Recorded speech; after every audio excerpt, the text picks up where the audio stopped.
इस कानून के आने से चोट किसको लगी? मैं अगर एक मुसलमान हूँ, कानून आया, मुझे बुरा लगा। मुझे लगा कि आपने इस रास्ते पर चलने से मेरी पहचान को रोक दिया। तो जिसे बुरा लगा उसका पहला सड़क पर आना बहुत स्वाभाविक है। और ये उम्मीद थी कि बाकियों को भी बुरा लगेगा, क्योंकि अगर मेरे पड़ोसी को बेइज्जत किया जा रहा है और मुझे बुरा नहीं लग रहा है, इसका मतलब मैं अच्छा इंसान नहीं हूँ। बदनसीबी यह है कि बाकी लोगों को उतना बुरा नहीं लगा, यह तथ्य है।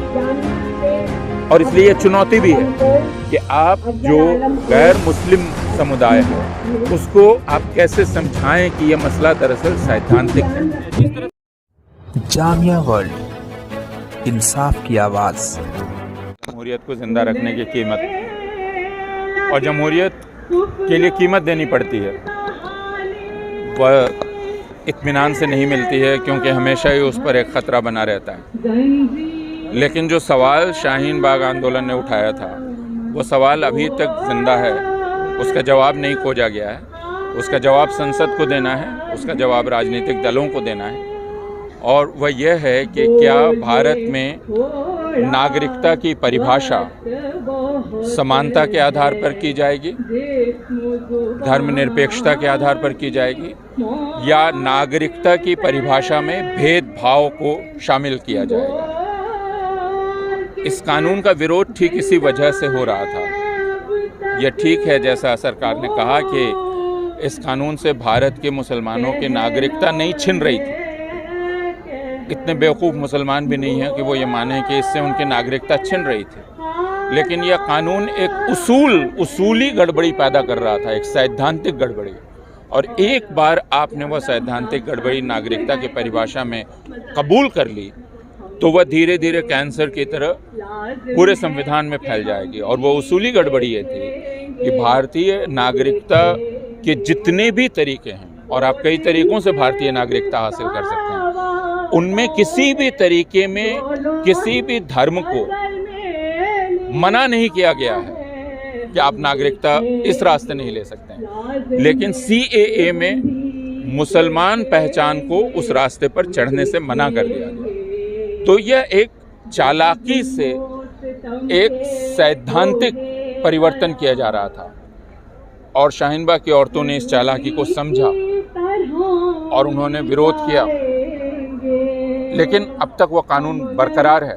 मैं ये कह सकता हूँ कि उस आंदोलन के दबाव की वजह से दो चीज़ें हुई। सरकार ने अब तक CAA के रूल्स नहीं बनाए, जबकि उस वक्त याद होगा आप लोगों को, प्रधानमंत्री, गृह मंत्री, सारे लोग कुछ इस तरह बात कर रहे थे कि अगर अभी नहीं बना तो प्रलय हो जाएगा, कहर बर्पा हो जाएगा, अभी बनना बहुत ज़रूरी है, अर्जेंट है। फिर क्या हुआ कि 2 साल तक रूल्स नहीं बने। इसका मतलब ये कि यह एक तो एक राजनीतिक विषय था, और दूसरे कि इस आंदोलन का दबाव भी पड़ा। और दूसरा, उस वक्त गृह मंत्री, प्रधानमंत्री, सारे लोग कह रहे थे कि CAA NRC को हम साथ लाएंगे। याद होगा आपको, है ना, कालक्रम की NRC। लेकिन इस आंदोलन के दबाव की वजह से NRC की प्रक्रिया शुरू नहीं की जा सकी।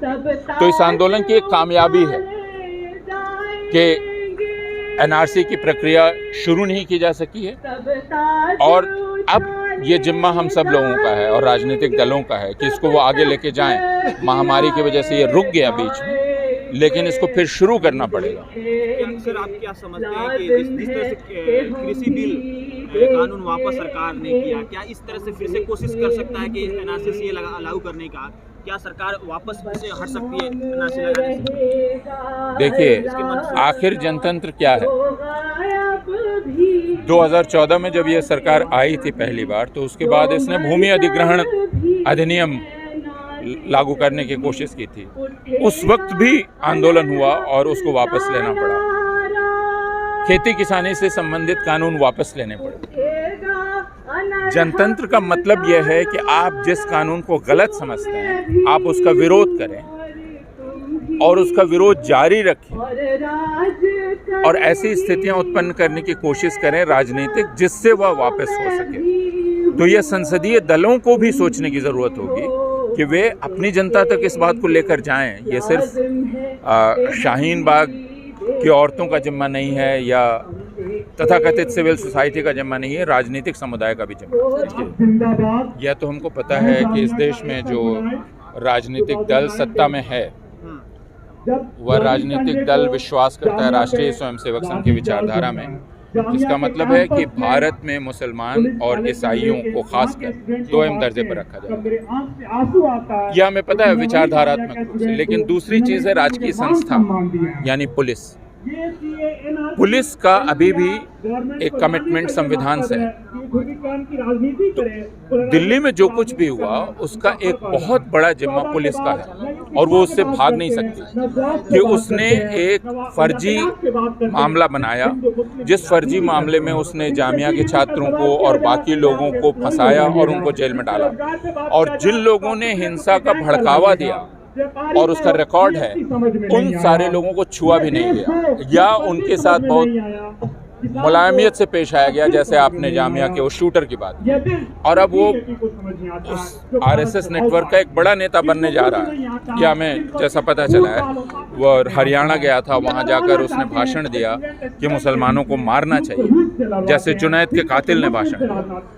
तो यह तो बिल्कुल बहुत स्पष्ट है कि अब भारत भर की पुलिस, सिर्फ दिल्ली की नहीं, दिल्ली की पुलिस खासकर और भारत भर की पुलिस अब राष्ट्रीय स्वयंसेवक संघ नेटवर्क के हिंसक लोगों के साथ मिलकर मुसलमानों और ईसाइयों के खिलाफ हिंसा कर रही है और उस हिंसा में शामिल लोगों को बचा रही है। ये गुड़गांव में भी दिखलाई पड़ा। गुड़गांव में हर शुक्रवार को अगर 15-20 लोग आकर हंगामा कर रहे हैं और वही 15-20 लोग आकर कर रहे हैं तो उनको पुलिस क्यों नहीं रोक रही है? सर, इससे तो इमेज ऑल ओवर वर्ल्ड में बहुत ही खराब जा रहा है। इससे मतलब कि विश्व गुरु कैसे बन सकता है? मोदी जी का कहा नाम से विश्व गुरु कैसे बन सकता है? फिर विश्व गुरु बनने की बात ही जो करता है वो बहुत बेवकूफ़ी की बात है। आप विश्व गुरु होने ऐलान करके विश्व गुरु नहीं बनते हैं, तो ये तो बहुत ही मूर्खतापूर्ण बात है। लेकिन पूरे विश्व में आपकी छवि लगातार गिरती जा रही है। जितने भी मानक हैं अब उनमें आपको नीचे प्रेस की आज़ादी का मामला हो, जनतांत्रिक आज़ादी का मामला हो, आपको हर जगह अब नीचे डाला जा रहा है। तो आप नीचे गिरते चले जा रहे हैं दुनिया की नज़र में। यह तो